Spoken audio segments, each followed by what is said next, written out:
Vamos todos de pé, irmãos, abrir a Bíblia em Atos dos Apóstolos, capítulo 16.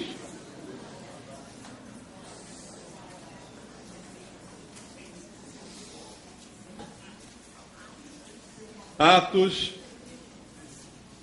capítulo 16. Vamos ler a partir do versículo 6 até o versículo 26. Uma história do ministério do apóstolo Paulo. Atos, capítulo 16, do versículo 6 ao versículo 26.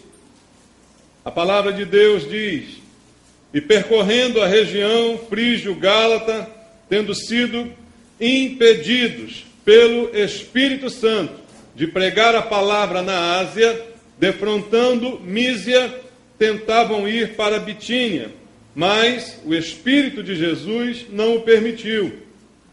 E tendo contornado Mísia, desceram a Troade. À noite sobreveio a Paulo uma visão, na qual um varão macedônio estava em pé e lhe rogava, dizendo: Passa a Macedônia e ajuda-nos. Assim que teve a visão, imediatamente procuramos partir para aquele destino, concluindo que Deus nos havia chamado para lhes anunciar o Evangelho. Tendo, pois, navegado de Troade, seguimos em diretura a Samotrácia, no dia seguinte a Neápolis, e dali a Filipos, diante da Macedônia, primeira do distrito e colônia. Nesta cidade permanecemos alguns dias. No sábado saímos da cidade para junto do rio, onde nos pareceu haver um lugar de oração. E assentando-nos, falamos às mulheres que para ali tinham concorrido. Certa mulher, chamada Lídia, da cidade de Tiatira, vendedora de púrpura, temente a Deus, nos escutava. O Senhor lhe abriu o coração para atender às coisas que Paulo dizia.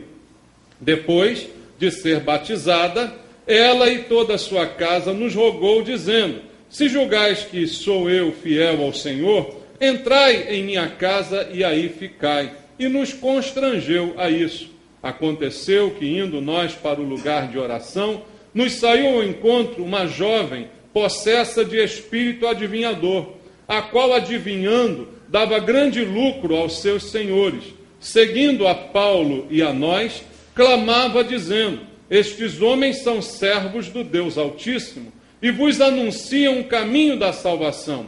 Isto se repetia por muitos dias. Então, Paulo, já indignado, voltando-se ao Espírito, disse ao Espírito: Em nome de Jesus Cristo, eu te mando, retira-te dela. E ele, na mesma hora, saiu. Vendo os seus senhores que se lhes desfizera a esperança de lucro, agarrando em Paulo e Silas, os arrastaram para a praça à presença das autoridades. E levando-os aos pretores, disseram: Estes homens, sendo judeus, perturbam a nossa cidade, propagando costumes que não podemos receber nem praticar, porque somos romanos. Levantou-se multidão, unida contra eles, e os pretores, rasgando-lhes as vestes, mandaram açoitá-los com varas. E depois de lhes darem muitos açoites, os lançaram no cárcere, ordenando ao carcereiro que os guardasse com toda a segurança. Este, recebendo tal ordem, levou-os para o cárcere interior e lhes prendeu os pés no tronco. Por volta da meia-noite, Paulo e Silas oravam e cantavam louvores a Deus, e os demais companheiros de prisão escutavam. De repente, sobreveio tamanho terremoto que sacudiu os alicerces da prisão. Abriram-se todas as portas e soltaram-se as cadeias de todos. Amém. Pai, obrigado pela palavra que o Senhor nos deixou revelada. Obrigado a Deus pela oportunidade que temos de estar essa manhã na igreja do Senhor, para ouvir a Tua voz nesse lugar, Senhor, a Tua palavra falando conosco daquilo que precisamos ouvir, suprindo as nossas necessidades espirituais. É isso que precisamos essa manhã, a Tua palavra como um alimento sólido para nós, para fortalecer a nossa fé, para melhorar o nosso entendimento, ó Deus, e para nos ajudar a viver nesse mundo da maneira como Tu queres, Senhor. Por isso, ó Deus, fala ao nosso coração, pelo poder do Espírito Santo, Senhor, usa a minha vida, para que eu seja um instrumento Teu essa manhã e possa trazer a palavra do Senhor aos nossos corações, palavra que nos transforme, Pai, que quebre as barreiras do nosso entendimento, do nosso coração, para que possamos receber a Tua voz esta manhã. Eu oro junto com os irmãos pedindo isso, Pai, em nome de Jesus. Amém. Podem sentar, irmãos. Amados, esta é uma história que aconteceu com o apóstolo Paulo, seus companheiros de viagem, Silas, Lucas e tantos outros que ali estavam com ele nessa viagem missionária. E os acontecimentos são narrados da forma como aconteceram, né? E mostram para nós alguns detalhes da vida do apóstolo Paulo.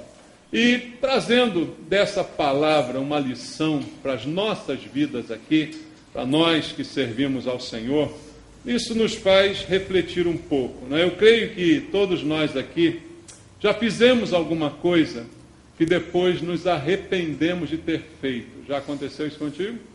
Você fez alguma coisa e depois se arrependeu. Você disse alguma coisa, depois se arrependeu. Você teve um comportamento e depois se arrependeu daquele comportamento que você adotou naquele momento. Todos nós já tivemos um dia de desobediência. Tivemos ou não? Basta um pecado. Isso é desobediência. Um pecado é um momento de desobediência. E isso é algo que, de vez em quando, por acidente, ainda acontece mesmo na vida de um cristão. Todos nós já tivemos que voltar atrás numa posição que tomamos, numa postura que adotamos.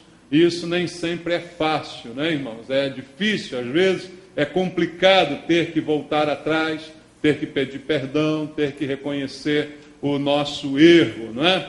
E pode ser também que alguns de nós já tenham experimentado impedimentos na sua vida. Você querer fazer alguma coisa e as circunstâncias contrárias impedirem que você faça aquilo que você tanto gostaria de fazer. Já aconteceu contigo isso? Você programou algo, você sonhou com algo, mas um impedimento foi o suficiente para que aquele plano, aquele sonho, aquele propósito não se realizasse, não é? E isso muda muitas vezes o curso da nossa vida e traz aí problemas que talvez nunca tenham se resolvido, porque você não conseguiu fazer aquilo que estava programado e teve que mudar de rumo na sua vida, teve que tomar uma outra direção, não mais na direção daquele sonho, daquele objetivo. A vida mudou e você teve que rumar para outra direção. Tudo isso que eu estou dizendo aqui são problemas comuns que podem ocorrer no dia a dia de cada um de nós. Isso faz parte da vida de qualquer pessoa. Tudo que eu falei aqui pode se aplicar a um cristão e pode se aplicar a um não cristão. São eventos da vida cotidiana de qualquer um de nós. Isso faz parte da vida. Agora, a palavra de Deus é, para nós, a nossa única regra de fé e de prática. Então, é olhando para ela que nós vamos aprender a lidar com estas situações do dia a dia. Como eu disse, para todo mundo acontecem coisas desse tipo aqui. Mas nós temos uma vantagem. Nós temos a palavra de Deus que nos mostra a direção, que nos diz como agir, como enfrentar essas dificuldades, o erro, o arrependimento, o pedido de perdão, o desvio do caminho. Tudo isso na Bíblia nós encontramos elementos para direcionar a nossa vida em relação a essas questões. Bom, amados, problemas na vida todo mundo tem, mas nós temos a palavra de Deus, que nos orienta, que nos mostra o caminho e que nos dá a solução. E esse texto do apóstolo Paulo, eu creio, é um texto bem interessante para nos mostrar como é que esses problemas podem aparecer na vida de qualquer um, mesmo na vida daqueles que estão fazendo a vontade de Deus. Você tem alguma dúvida de que o apóstolo Paulo estava fazendo a vontade de Deus? Estava. Ele não estava ali porque ele queria, pela vontade própria, porque ele não tinha mais nada para fazer. Ele estava ali porque Deus o mandou para ali. Ele estava agindo de acordo com a vontade do Senhor. E mesmo assim, ele enfrentou adversidades. Então eu creio que é um texto muito propício para nos mostrar como agir e como enfrentar esses problemas.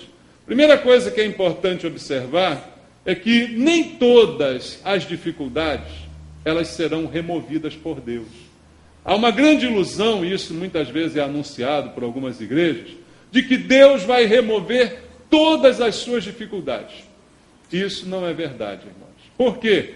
Dificuldades fazem parte da vida. E muitas vezes elas são boas. Que é isso, pastor? É bom dificuldade? É bom, sim. É bom para nos ensinar alguma coisa. Cria uma criança para você experimentar e cria ela tirando dela qualquer tipo de dificuldade. Essa criança estará preparada para a vida adulta? Não estará. Dificuldades fazem parte da vida. Elas nos treinam para viver de maneira melhor. Então a primeira coisa que esse texto mostra para mim é que nem todas as nossas dificuldades serão tiradas por Deus. Nós cantamos aqui essa manhã, Pai, Deus é nosso Pai, o chamamos de Pai. E como é que será que Ele nos cria? Será que Ele nos cria como filhos mimados? Nos poupa de todas as dificuldades? Alguns pensam assim, mas isso não é verdade, segundo a palavra de Deus. Então dificuldades são permitidas por Deus, para que haja um crescimento, e nem todas elas serão removidas. Há um episódio interessante, começa logo no início do texto que a gente leu, versículo 6. Veja só, e percorrendo a região frígio-gálata, tendo sido impedidos, por quem, irmãos? Pelo Espírito Santo, de pregar a palavra na Ásia. Defrontando Mísia, tentavam ir para Bitínia, mas o Espírito de Jesus não permitiu. Olha que interessante. Por que eles começaram a viagem? Porque Deus mandou. Porque foi uma direção de Deus. E eles programaram ir para um lugar. Eles queriam ir para a Ásia. Eles queriam pregar a palavra ali. É bom pregar a palavra? É claro. É vontade de Deus que a gente pregue a palavra? É claro que é também. Mas naquele instante, naquele momento, não era esse o propósito de Deus. Apesar deles quererem isto, Deus não queria isto. Nem tudo que eu quero, Deus quer. Para decepção nossa, né? Queria te dizer isso essa manhã. Queria decepcionar você essa manhã. Nem tudo que você quer, Deus quer. Você consegue viver com isso? Senão se mata. Porque a verdade é essa. Nem tudo que você quer, Deus quer. Mesmo que pareça até propício a Deus. Pregar a palavra é o que Deus quer. Eles queriam ir para lá. Ali tinham vidas que precisavam da palavra ou não? Tinham, claro que tinham. Mas naquele momento, apesar deles quererem, Deus não queria. E o Espírito Santo, a Bíblia diz, os impediu. Veja, isso é um impedimento. E a gente precisa aprender a viver com estes impedimentos, com essas limitações que nos são impostas. Veja, eu não estou falando de limitações impostas pelo diabo. Contra o diabo, a Bíblia diz, você precisa resistir. Não é isso que a Bíblia diz? Resista ao diabo, e ele fugirá. A Bíblia não manda você amarrar o diabo, ela manda você resistir ao diabo. Você resiste e ele fugirá. Ele muitas vezes tenta colocar impedimentos na nossa vida, barreiras, impossibilidades. Contra estas, nós temos todo o poder de Deus para lutar e vencer. Amém? Mas às vezes o impedimento não vem do diabo. O impedimento vem de Deus. E aí você fica dando ordem. O decreto. Mas é Deus que está dizendo. Você está decretando contra Deus? O que você acha que vai dar isso? Não vai dar nada certo. Então, queridos, há impedimentos que não serão retirados. E nós teremos que aprender a conviver com situações. Porque é a vontade de Deus. E a vontade de Deus é boa, perfeita e agradável. E eu preciso aprender a me submeter à vontade de Deus. Então, a primeira lição desse texto é que nem todas as dificuldades serão tiradas. nem todos os impedimentos serão removidos. O Espírito Santo não queria que eles fossem para lá, e para lá eles não foram. E isto é irrevogável. E isto foi colocado e foi imposto a eles. E eles precisam concordar com Deus. Assim também nós. Precisamos aprender que nem todas as nossas vontades serão realizadas, nem todos os impedimentos serão retirados, porque Deus tem planos maiores do que eu posso imaginar para a minha vida. Isso aconteceu na vida de outros homens também. Queria ler contigo Êxodo capítulo 4. Olha só o que diz a palavra de Deus no livro de Êxodo, lá no início da sua Bíblia, capítulo 4, no versículo número 10. Diz assim: então disse Moisés ao Senhor: ah, Senhor, eu nunca fui eloquente, nem outrora, nem depois que falaste a teu servo, pois sou pesado de boca e pesado de quê? De língua.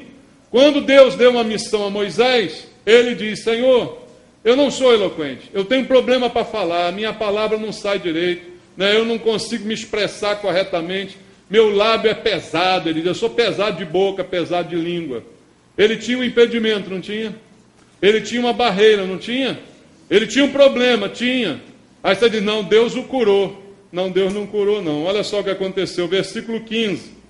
Tu, pois, lhe falará e lhe porá na boca as palavras. Eu serei com a tua boca e com a dele, e vos ensinarei o que deveis fazer. Ele falará por ti ao povo. Ele te será por boca e tu lhe será por Deus. Veja só, Moisés tinha uma barreira, tinha um impedimento, tinha uma dificuldade física, e Deus não removeu. Deus solucionou, porque o plano de Deus sempre vai ter que se cumprir. É por Moisés que eu vou libertar o povo, e assim foi. Mas Deus não curou a gagueira de Moisés. Deus colocou o seu irmão Arão e disse para ele assim: você fala com Arão e Arão fala com o povo.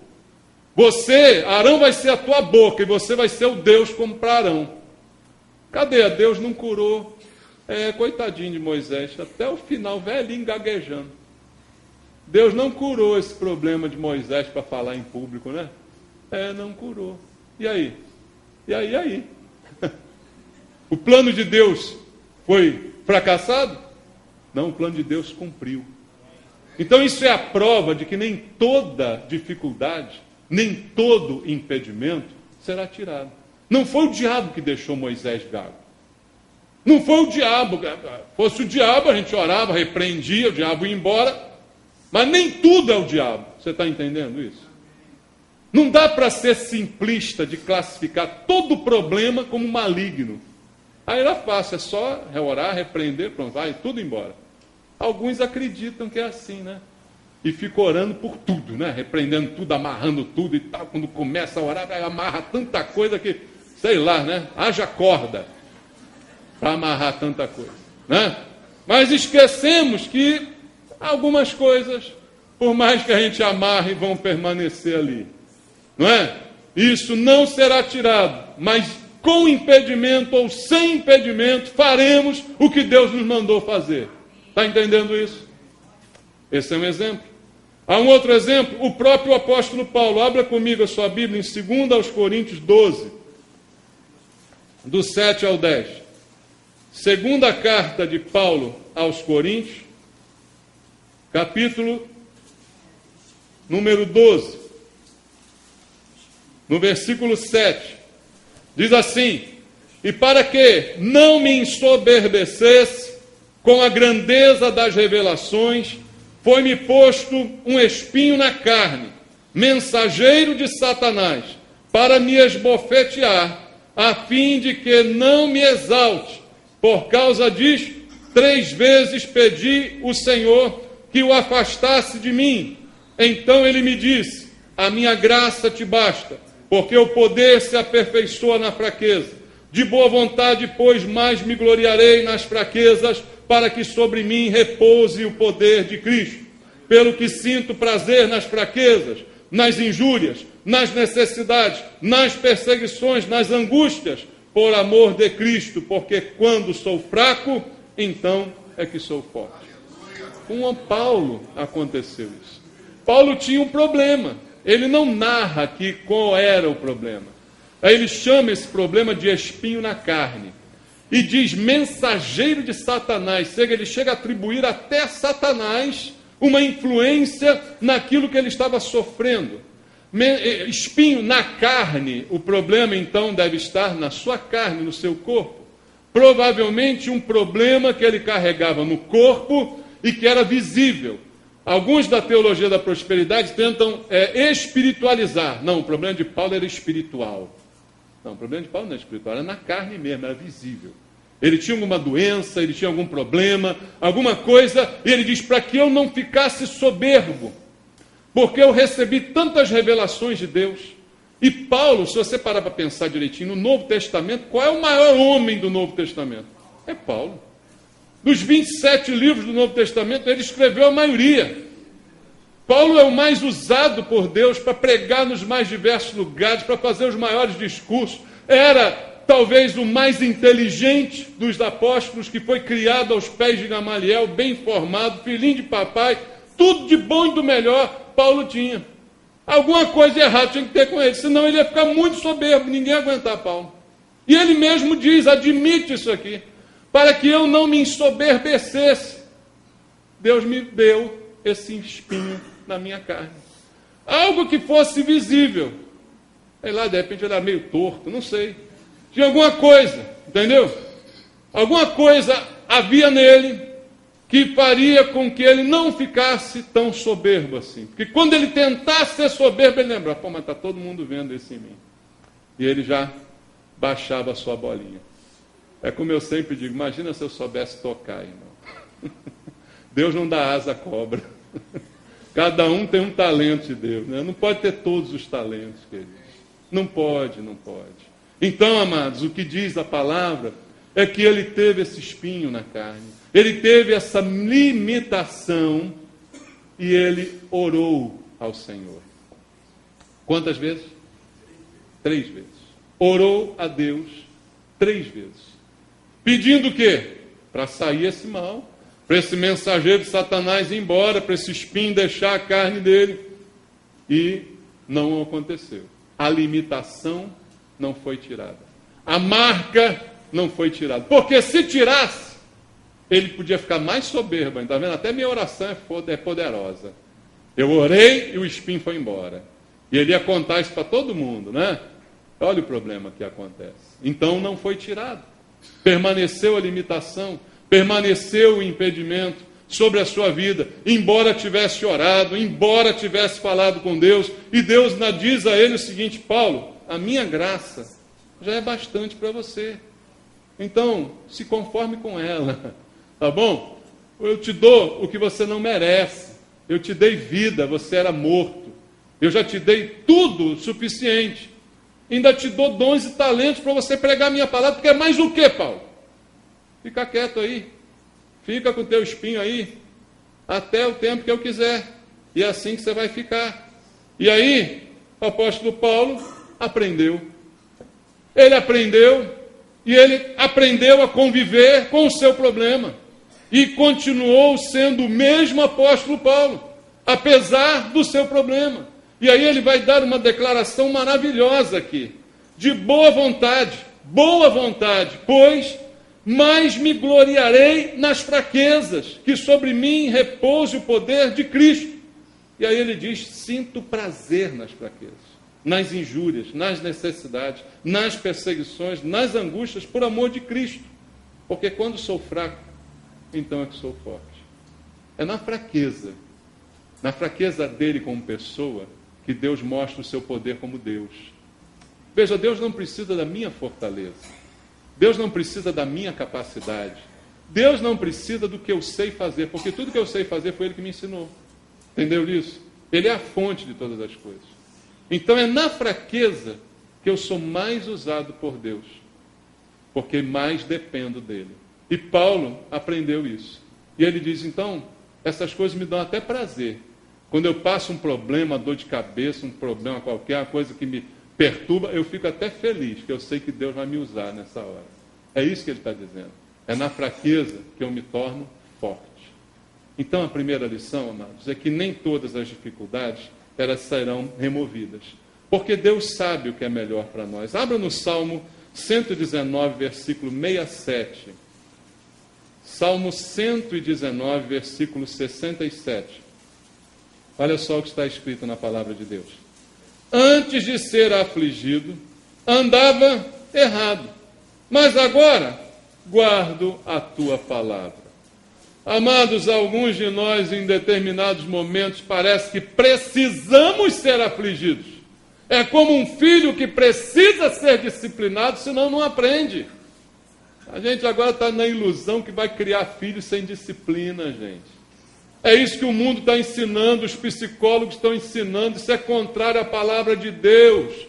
Isso é um câncer na alma das crianças, que está tomando toda a nossa juventude. E pais cristãos estão achando que são bonitinhos, porque ensinam os filhos sem disciplina, contra o que Deus determina. É quando somos afligidos que aprendemos a andar certo, irmãos. Porque a nossa tendência é andar errado. Crie um filho sem disciplina e você vai visitá-lo na cadeia. Essa é a tendência, queridos. Quando fui afligido, aí sim comecei a andar corretamente, diz a palavra do Senhor. Antes eu andava errado, mas agora eu guardo a tua palavra. E isso é necessário. Então nem toda aflição será tirada, nem todo chicote deixará de ser dado. Entende, amados? E Paulo queria ir para um lugar, mas o Espírito Santo diz, não, para lá você não vai. Agora, outra lição importante que o texto nos dá, eu quero voltar lá em Atos capítulo 16, para nós acompanharmos e desenrolar dessa história, é que nem sempre derrotas, nem sempre essas derrotas significam fracassos. Ninguém gosta de perder, é verdade ou não? Alguém gosta de perder? Não, ninguém gosta de perder. A gente quer ganhar. Nós gostamos de vencer, não é? Ninguém gosta de perder, mas perder faz parte da vida. Alguém vai ganhar sempre, irmãos? Não tem como. Perder faz parte da vida. O melhor time, às vezes, perde. O melhor competidor, às vezes, é derrotado. Não é? Não é comum ganhar sempre. Então, derrotas fazem parte da vida. Só que as derrotas na nossa vida como cristãos, elas não significam fracasso. Fracasso é não conseguir aquilo que realmente se propôs a realizar. Fracassar é não conseguir chegar ao fim da missão que iniciou. Ter derrotas ao longo do caminho não significa que nós vamos fracassar na missão maior que o Senhor deu para a nossa vida. Então vamos aprender com esse texto e esse episódio na vida de Paulo, que nem sempre tudo é o que parece, nem sempre as derrotas significam fracassos. Vamos ler capítulo 16, versículo 9 e versículo 10. À noite sobreveio a Paulo uma visão na qual um varão macedônio estava em pé e lhe rogava, dizendo, passa a Macedônia e ajuda-nos. Assim que teve a visão, imediatamente procuramos partir para aquele destino, concluindo que Deus nos havia chamado para lhes anunciar o Evangelho. Veja, Paulo estava sob a direção do Espírito Santo. Primeiro o Espírito impediu que eles fossem para um lugar. E agora, numa visão que Paulo teve à noite, o Espírito deu uma nova direção.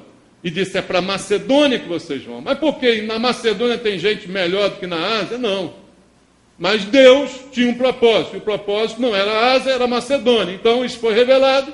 E Paulo disse, então, chegaram eles à conclusão, vamos para a Macedônia, segundo a visão que Deus nos deu, e estamos agora direcionados pelo Senhor. Veja só, então, o clima da coisa. Queriam ir para um lugar, o Espírito os impediu. E, ao mesmo tempo, o Espírito os redirecionou. Para onde agora? Para a Macedônia. Estão indo para lá porque eles queriam ir para lá? Hein?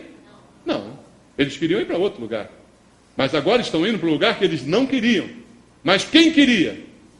Deus, o Espírito Santo, os direcionou para aquele lugar. Então, eles estão sob a direção de quem? Do Espírito Santo. Não é o que você quer, é o que o Espírito Santo quer. E para lá eles foram. Versículo 14 diz assim, Certa mulher chamada Lídia, da cidade de Tiatira, vendedora de púrpura, temente a Deus, nos escutava. O Senhor lhe abriu o coração para atender as coisas que Paulo dizia. Depois de ser batizada, ela e toda a sua casa nos rogou, dizendo e tal, e tal, e tal. Ela ouviu a palavra que Paulo pregou. A Bíblia diz, o Senhor abriu o coração daquela mulher para que ela recebesse. Quando Paulo chega no lugar que ele deveria ir, porque o Espírito mandou, a primeira coisa que acontece é que uma mulher ali se converte e ela abre o seu coração. Então, está tudo dando certo. Não fomos para onde queríamos, fomos para onde Deus queria. E a primeira prova de que isso está certo é porque assim que chegamos lá, conversões aconteceram. E uma mulher se converteu e nos recebeu, e o Senhor abriu o seu entendimento. Está tudo dando certo. Tudo está acontecendo conforme Deus planejou. Mas aí começam as dificuldades. A Bíblia diz, no versículo 16, aconteceu que indo nós para o lugar de oração, nos saiu ao encontro uma mulher. Como é que estava essa mulher? Possessa de espírito adivinhador, a qual adivinhando dava grande lucro aos seus senhores. Seguindo a Paulo e a nós, clamava dizendo, estes homens são servos do Deus Altíssimo e vos anunciamos o caminho da salvação. Observação importante aqui, a mulher estava como possessa, um espírito adivinhador. Você já viu alguém possesso? Quem já teve a experiência de ver alguém possesso aí? Já viu? É triste, né? É uma cena chocante. Agora, você quando vê alguém possesso nesta cena que você imaginou agora, você logo imagina como é a pessoa. E você logo vê, aquela pessoa está possessa. Agora, quem está possesso por um espírito adivinhador, não é aquilo que você pensou. Não está de mão para trás, está rindo, gargalhando, está se equilibrando. Não está fazendo isso. Está normalzinho como eu estou aqui diante de você. Mas está possesso. Entendeu isso? Dá para entender que possessão nem sempre é todo mundo torto? Dá para entender? Que pode estar possesso, bonitinho na tua frente, falando bobagem para você? E pior, falando bem de você. Você prestou atenção no detalhe do deixo aqui? O que a mulher possessa ia atrás de Paulo falando, ela ia dizendo, Paulo é um charlatão, não escuta o que ele está dizendo, ele é um safado. Ela estava dizendo isso? Não. O demônio estava dizendo, estes homens são servos do Deus Altíssimo e vos anunciam o caminho da salvação. O demônio dizendo a verdade. Engraçado, né? Até quando o demônio diz a verdade, ele está querendo enganar, irmão. Ele está querendo mentir, ele está querendo provocar algum mal. Então não se iluda com o demônio. Não se iluda que a pessoa está bonitinha, não está torta, que ela não está possessa. Não se iluda com a aparência da pessoa. Não se iluda com o que ela diz. O diabo é sedutor, queridos. Ele pode até falar bem de você, mas no final ele quer te derrubar. Veja, pelo que Paulo falou, quando disse do espinho na carne, talvez Paulo tivesse uma tendênciazinha a se exaltar. Talvez ele tivesse uma tendênciazinha a se ensoberbecer. Na verdade, todos nós temos essa tendência. Se você pensar direitinho, basta alguém te aplaudir que você já começa a se achar, não é? Basta alguém elogiar você que você, verdade, né? Começa até a se olhar diferente no espelho, né? Será que é isso tudo que falaram? Por quê? A gente tem essa praga maldita, dessa tendência de se exaltar. Então, quando alguém tem isso, o diabo vai falar o que para essa pessoa? Fala, você está lindo hoje, você está tão bonitinho, né? A gente ouviu lá no congresso de homem uma história muito engraçada. Vocês lembram lá do congresso? Né, do pastor Fanini, que falaram que ele acabou de pregar, aí a irmãzinha, né? Liga para a casa dele, pastor Fanini, o senhor estava lindo essa manhã, o senhor estava lindo no púlpito, o senhor pregou tão bem, o senhor sabe quem está falando? Ele disse, sei, é o diabo. É ou não é? É o diabo ou não é o diabo? Só pode ser o diabo, é ou não é? Assim, estava lá, falando atrás de Paulo. Paulo é bom, Paulo é de Deus, o que ele está falando é de Deus, Paulo é ótimo. Não é assim? Só quem estava falando era o diabo. Porque o inimigo estava seguindo de perto. Paulo estava na direção de Deus, no lugar que Deus mandou, fazendo gente convertida. E você acha que o diabo está de férias? Não, o diabo não está de férias, não. O diabo, a Bíblia diz, anda em derredor, rugindo como leão, procurando uma chance para devorar você. E ali estava o diabo rondando Paulo. E Paulo ouviu aquilo alguns dias, discernindo no espírito, até que Deus mostrou para ele: isso é um demônio, Paulo. Igual mostrou para o pastor Faninho: isso é um demônio. Está dizendo isso para você, não fique feliz não, isso é um demônio que está te falando isso.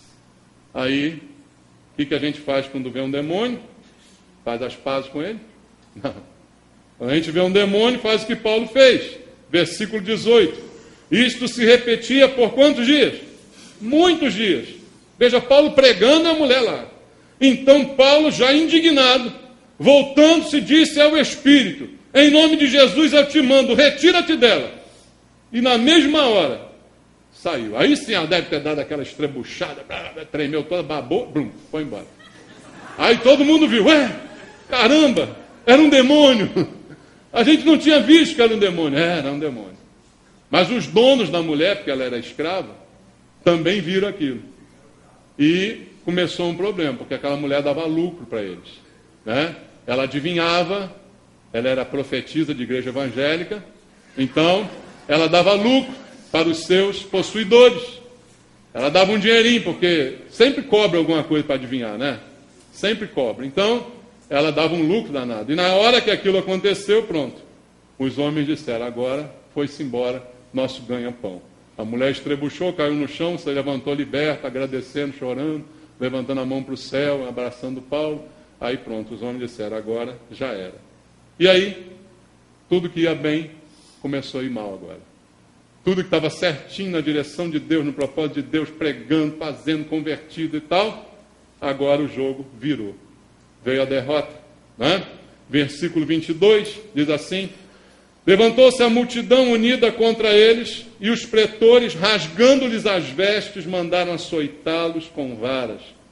E depois de lhes derem muitos açoites, os lançaram no cárcere, ordenando ao carcereiro que os guardasse com toda a segurança. Virou o jogo.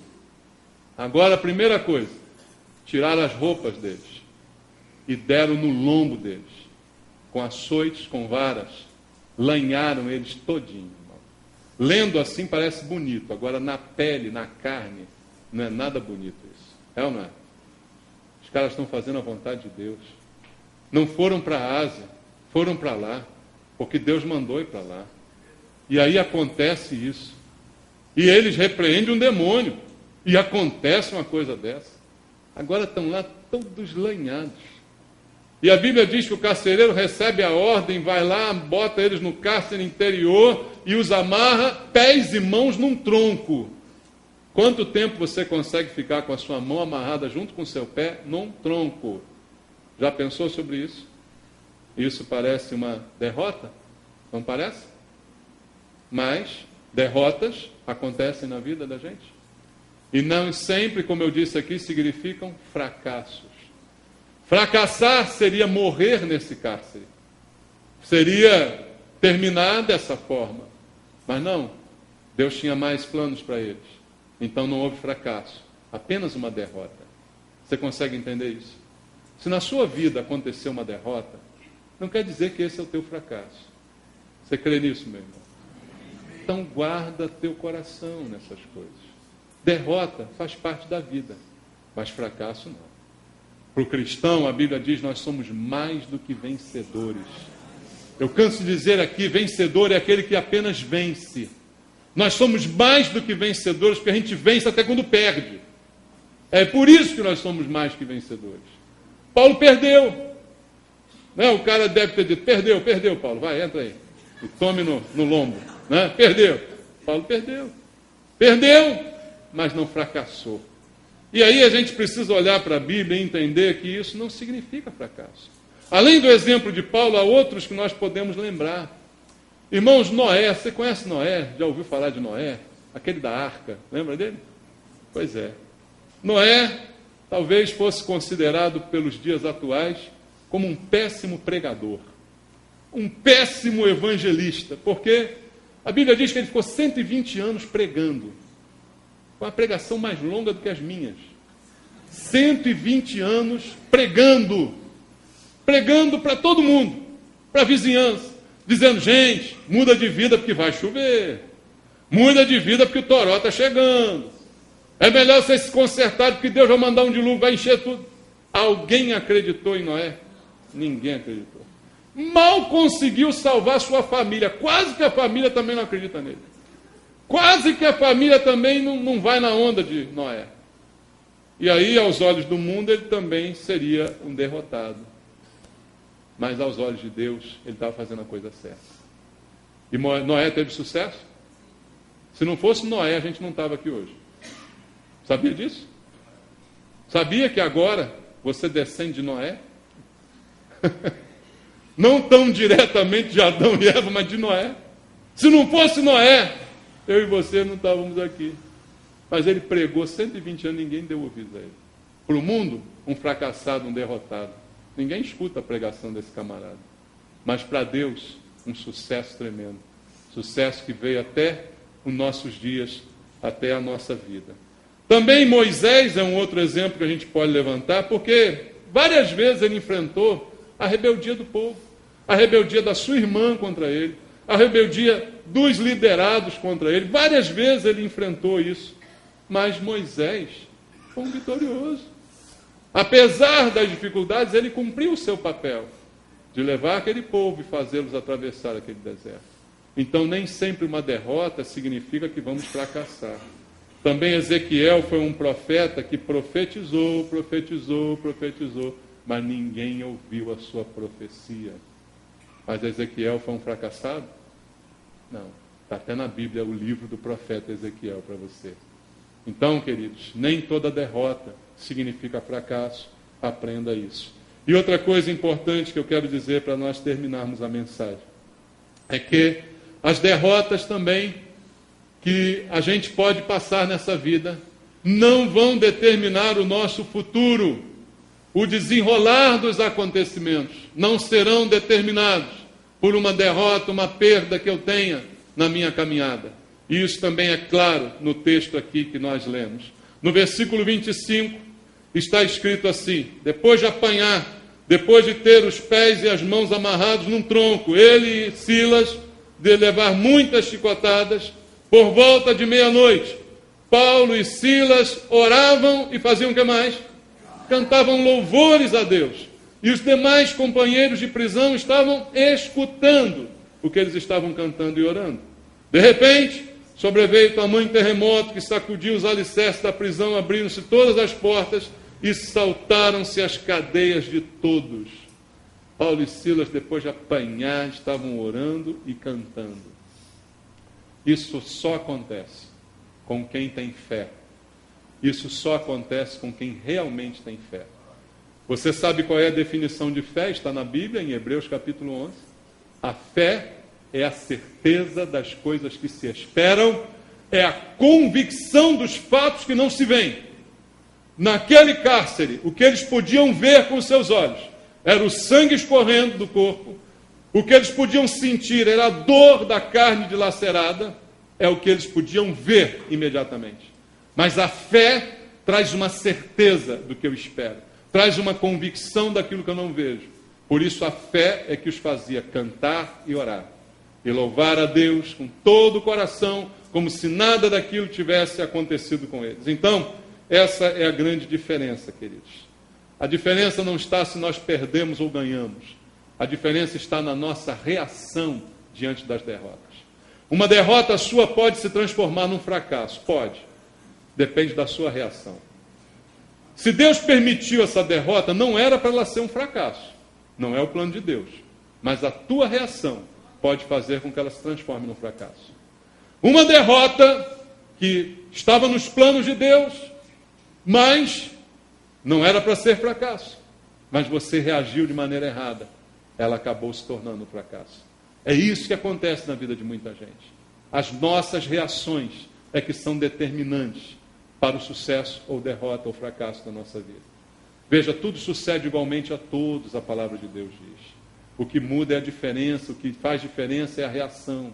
como eu reajo às adversidades da vida, como eu reajo às minhas derrotas. Paulo e Silas mostraram para nós como reagir. Quem tem fé acredita no que não vê. Quem tem fé espera no que ainda não aconteceu, com certeza de que acontecerá. Então ora e louva. Quem tem fé, ora e louva, irmão. E continua acreditando mesmo diante das circunstâncias contrárias. Então essa é a grande diferença. Essa é a grande diferença na vida de Paulo e Silas, na vida de muitos de nós. Nem tudo é o que parece, queridos. Peça a Deus que Ele mude a sua visão das coisas. Não deixe você enxergar apenas o que está ali imediato ao seu redor, o sofrimento, o sangue e a dor. Peça a Deus que Ele te mande olhar mais à frente, mais adiante, para aquilo que você não vê, porque a fé está nisso, naquilo que você não vê, naquilo que Deus ainda vai fazer, naquilo que está preparado, que nem olhos viram, nem ouvidos ouviram, nem jamais penetrou no coração humano, que Deus tem preparado para aqueles que o amam. Então é para lá que você tem que olhar, não para as circunstâncias. Sempre que olhamos para as circunstâncias, somos enganados. Qualquer um que tivesse visto aquela cena, Paulo expulsando aquele demônio, depois sendo preso, na frente de todo mundo, esbofeteado, rasgando suas roupas, chicoteando seu corpo, lançado no cárcere, todos deveriam ter dito naquela cidade: ali está um homem derrotado. Receberam o que mereceram pela ousadia que tiveram. Assim, muitos podem até dizer de nós, mas nós que confiamos em Deus, continuamos orando e cantando. Continuamos esperando, porque o fim da história, quem determina é o Senhor. O fim da história da nossa vida, quem determina é Deus. E uma coisa também que eu quero terminar ilustrando para você, é que quando nós olhamos para Jesus, a mesma coisa aconteceu com Jesus. Se você parar para pensar direitinho, a figura de Jesus na cruz do Calvário, ela é repugnante aos olhos. É ou não é, irmãos? A figura do sofrimento de Jesus, naquilo que Ele passou, é completamente incompatível com o que Ele era. Ele era Deus, o Senhor Todo-Poderoso, em figura humana. E muitos o questionaram, disseram para Ele: se você é Deus mesmo, por que está deixando isso tudo acontecer contigo? Por que está permitindo todo esse sofrimento? E aí a gente vai olhar para esse dia em que Jesus morreu, lá no Calvário. Aquela cena terrível, Jesus na cruz, 2 ladrões, um de cada lado, não é? Tudo isso nós conhecemos da história bíblica, mas vamos pensar um pouquinho nessa história e lembrar do seguinte: naquele dia, 4 pessoas morreram. Você já parou para pensar nisso? No dia em que Jesus estava no Calvário, 4 mortes aconteceram. Que mortes são essas? Jesus morreu? Sim, morreu naquele dia. Os ladrões, um de cada lado, morreram? Sim, morreram naquele dia. Quem é o quarto? Lembra de quem é o quarto que morreu naquele dia? Judas. Judas morreu naquele dia.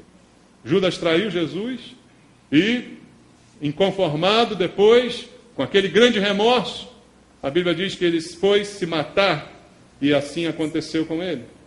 Todas estas 4 pessoas tiveram o mesmo fim. Qual foi o fim? Morte.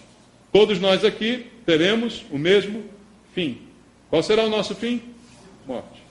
Não há como escapar disso. Todas enfrentaram esse mesmo final. Agora, em cada uma delas, a gente vê uma característica completamente diferente. Olhando para a vida de Judas, nós vemos um homem que teve um bom começo. Concorda que ele teve um bom começo? Quem foi que escolheu Judas para ser um dos 12? Foi Jesus. Não ganhou na Mega Sena, não foi sorteio, não foi rifa, né? Não foi mão no saco, não foi nada disso. Quem escolheu Judas foi Jesus. Então Judas teve um ótimo começo. Teve uma vida no início maravilhosa. Um privilégio maravilhoso. Ser um daqueles que Jesus escolheu. E terminou morto, como todos os demais. Mas como é que foi a morte de Judas? Foi terrível.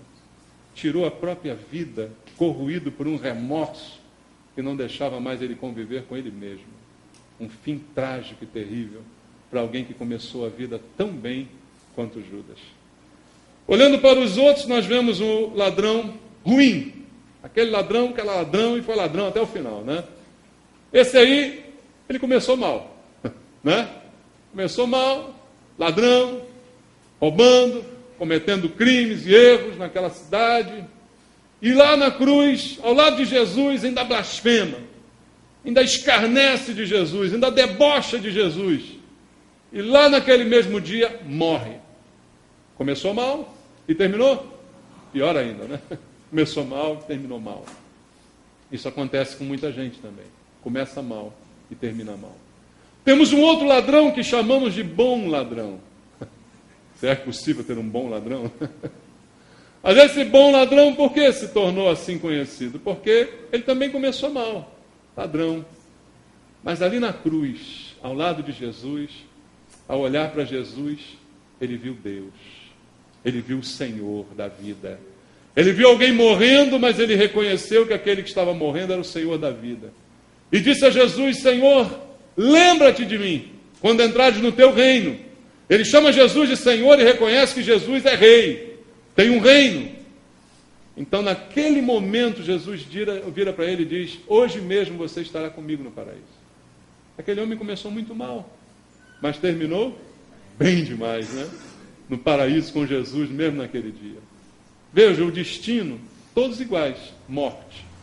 Mas a diferença, quanta diferença por trás disso tudo. Cada morte é uma morte diferente, né, irmãos? Cada morte é uma história diferente. E Jesus? Jesus começou bem e terminou bem. É ou não é? Começou com o nascimento virginal, fruto do poder do Espírito Santo, e ali cresceu e se desenvolveu, e a Bíblia diz: crescia em graça e sabedoria diante dos homens.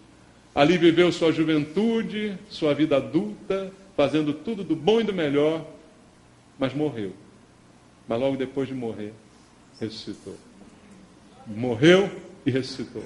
Começou bem e terminou melhor ainda. O que dá para a gente concluir, amados? Que o que determina o nosso futuro é a nossa reação diante das derrotas. Judas teve uma grande derrota quando ele viu o que ele tinha feito. Mas em nenhum momento se arrependeu, teve remorso. Remorso é bem diferente de arrependimento. A reação é determinante. Será que Judas não teria perdão? Sim, qualquer um que se arrepender tem perdão, por pior que tivesse feito. Mas ele decidiu não ser perdoado, ele decidiu tirar a própria vida, para não ter nem chance de ser perdoado. Então ele decidiu pôr o fim a tudo. Ele não quis perdão, ele quis resolver por ele mesmo. E a reação dele diante do erro que ele cometeu foi a pior possível. Por isso terminou como terminou. O ladrão ruim também morreu como todos os outros, mas a sua decisão definiu como ele enfrentou aquela cruz, aquela dificuldade. Ele decidiu zombar de Jesus, desdenhar de tudo aquilo, e para o inferno foi e deve estar lá até hoje. Ele decidiu. Foi essa a reação que ele teve. Mas o outro ladrão, na última hora, teve uma reação diferente. Morte igualmente para todos, mas sofrimento igualmente para todos, mas reação diferente. Ali sofrendo, ele ainda repreende o outro. Ele diz para o outro: nós merecemos estar aqui. Mas esse não fez nada. E aí ele vira para Jesus e diz aquilo que eu já falei aqui. Porque a vida dele mudou pela reação dele. Na hora da morte, a reação mudou a sua eternidade, irmãos. Então a gente precisa entender isso. Nós não temos o controle das circunstâncias. Nós não temos o controle dos acontecimentos. Não temos o controle sobre as coisas que ocorrem, mas podemos controlar os nossos pensamentos, as nossas atitudes e as nossas reações. Isso você pode controlar. A sua maneira de reagir você pode controlar. Quando você estiver sofrendo, você pode xingar e praguejar, ou você pode louvar e cantar. A decisão é sua. Quando você estiver sofrendo, você pode se revoltar contra Deus, ou você pode louvar ainda mais o Senhor. A decisão é tua. Contra o acontecimento você não tem nenhum poder, mas o desenrolar dele, a reação, ela está completamente nas suas mãos. Nós podemos reagir de maneiras diferentes. Cabe a nós controlar as nossas reações. E sobre isso nós temos controle. Paulo e Silas decidiram agir de maneira completamente diferente, com confiança, louvavam e cantavam, e todo mundo naquela prisão ouvia eles fazendo isso, sem entender o que estava acontecendo. E qual foi a consequência da atitude? A vitória. A derrota aconteceu, mas não foi fracasso, porque depois veio a vitória. Versículo 26 diz: De repente sobreveio tamanho terremoto que, sacudindo os alicerces da prisão, abriram-se todas as portas e soltaram-se as cadeias de todos. Um terremoto, naquele momento, trouxe libertação para todas aquelas pessoas. Porque Paulo e Silas continuaram louvando e orando. Decidiram reagir de maneira diferente aos problemas da sua vida, às dificuldades que eles estavam ali enfrentando. O bom ladrão, ele confiou o seu futuro a Jesus. E por causa disso recebeu o céu naquele dia. Hoje mesmo estarás comigo, aonde? No paraíso. Foi esse o destino daquele homem. E Jesus também confiou o seu espírito ao Pai. Você lembra o que disse Jesus quando estava morrendo? Pai, nas tuas mãos entrego o meu espírito. E nesse mesmo espírito ele ressuscitou. Você entende isso? O que determina derrota, fracasso ou sucesso, queridos, é a nossa reação diante dos acontecimentos, diante das dificuldades da vida. Então eu quero dizer para você o que diz a Bíblia. Entrega o teu caminho ao Senhor. Confia nele. E o mais ele fará. Continua louvando, continua orando, continua buscando. Nem tudo é o que parece. Amém? Nem tudo está perdido. Há muita esperança ainda pela frente. Amém, amados? Que Deus abençoe você em nome de Jesus. Vamos louvar. Glória a Deus. Vamos louvar ao Senhor. O Senhor é bom. Reaja de uma maneira diferente. E tua vida vai mudar, com certeza.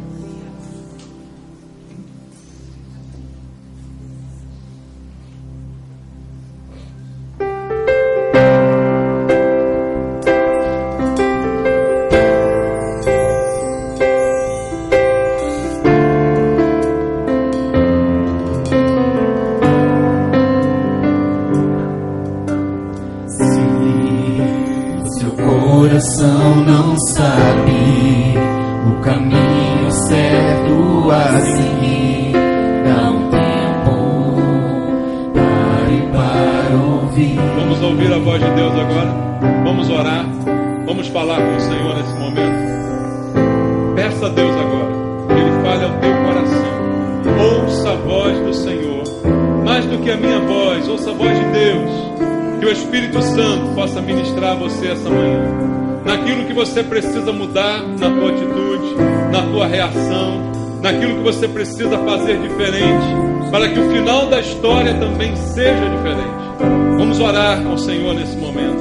E se há alguém aqui essa manhã que precisa de uma mudança de vida, de atitude, que precisa mudar a reação, eu quero convidar você a estar aqui à frente para nós orarmos juntos. Você precisa que Deus te ajude a mudar as reações da tua vida, as reações impensadas que talvez você tenha tomado, as coisas erradas que talvez você tenha feito. Coloque diante do Senhor agora e coloque a tua vida diante dele. Peça: Senhor, me ajuda a agir corretamente, me ajuda a fazer o certo, me ajuda a reagir como o Senhor deseja, para que a vitória venha e seja sempre garantida, Pai. Em nome de Jesus. Se Deus falou contigo, meu amado, o Senhor quer tratar contigo agora. Pare para ouvir a voz de Deus. Vamos orar. Senhor, em nome de Jesus, quero te pedir pelos meus irmãos, Pai, que aqui estão porque reconhecem que precisam aprender com o Senhor como agir e como reagir, como fazer diferente, Pai, como reagir de maneira diferente diante dos problemas da vida, para que esse problema não seja o fracasso do meu irmão, para que essa derrota não seja o fracasso, mas que ela possa ser transformada em vitória, que ela se transforme, ó Deus, em vitória. Eu te peço isso por cada um dos teus filhos aqui. Dá vitória aos teus filhos, Pai, mas ensina a agir diferente, Senhor. Ensina uma reação diferente diante da derrota, diante da luta, diante da dor, diante do sofrimento. Ajuda os meus irmãos a agir segundo a tua palavra, segundo o teu conselho, a ouvir a tua voz, Pai. Eu oro por eles, meu Deus, porque eu creio que o Senhor pode fazer muito mais do que te pedimos. O Senhor tem coisas maravilhosas, nem olhos viram, nem ouvidos ouviram o que o Senhor tem preparado para nós. Eu creio nisso e peço: abre os olhos dos meus irmãos, para para que vejam não aquilo que é imediato, mas que vejam lá na frente o que o Senhor vai fazer, em nome de Jesus. Deus abençoe você. Louve ao Senhor agora com alegria. Deus é bom. Louve a Deus.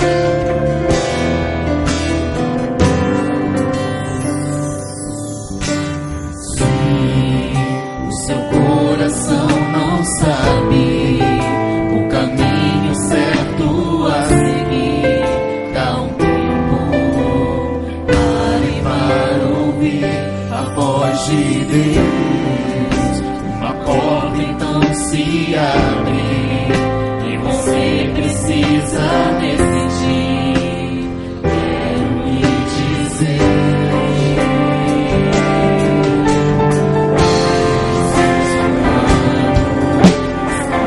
seus olhos podem ser bons, mas o Senhor pelos seus braços guiará.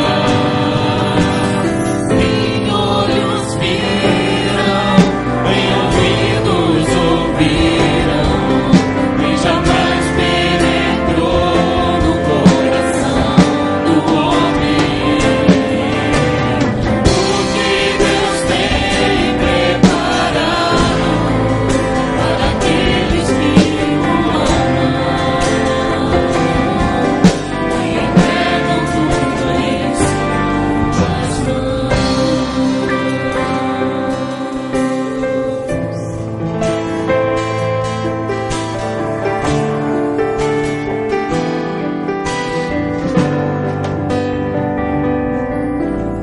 Se o seu coração não sabe o caminho certo a seguir, dá um tempo, pare para ouvir.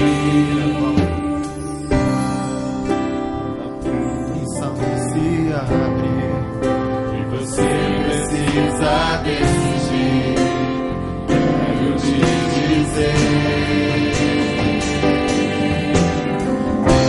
os seus planos, seus olhos podem ser bons, mas o Senhor pelos seus braços guiará.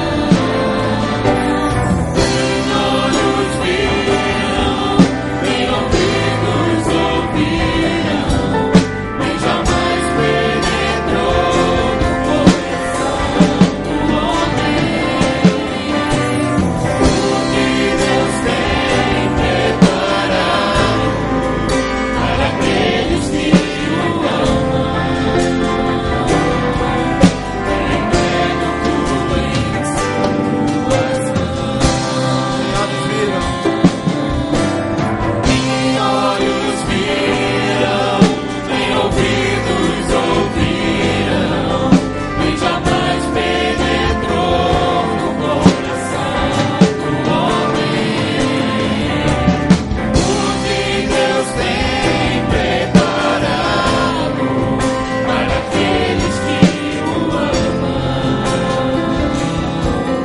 e entregam tudo em suas mãos.